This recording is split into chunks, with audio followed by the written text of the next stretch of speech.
So the President spoke specifically not only about the social relief of distress, which is the grant, which is important that is going to be extended, because our challenge has been that the grant, this SRD, keeps on being extended year after year, and it's very costly for us to do that. But as when we know that is going to be extended, it means we strengthen our systems of making sure that people are being paid. He comes up with the very same laundry list of promises that the ANC government has been making for the longest period.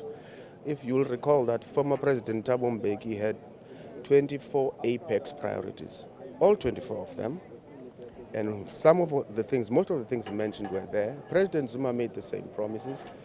And you know, ironically, the ANC that has been running the country for 30 years, towards the end the president says we want to take South Africa that. Why have they not built it, right?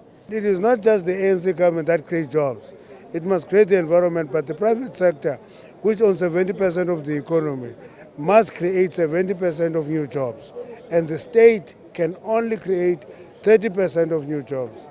It can't employ everybody in the public sector. The country will collapse.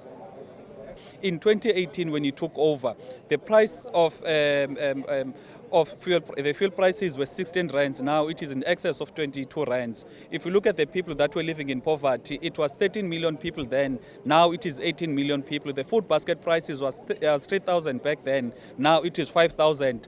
57 people were murdered on a daily basis. Now we're talking about 75 people.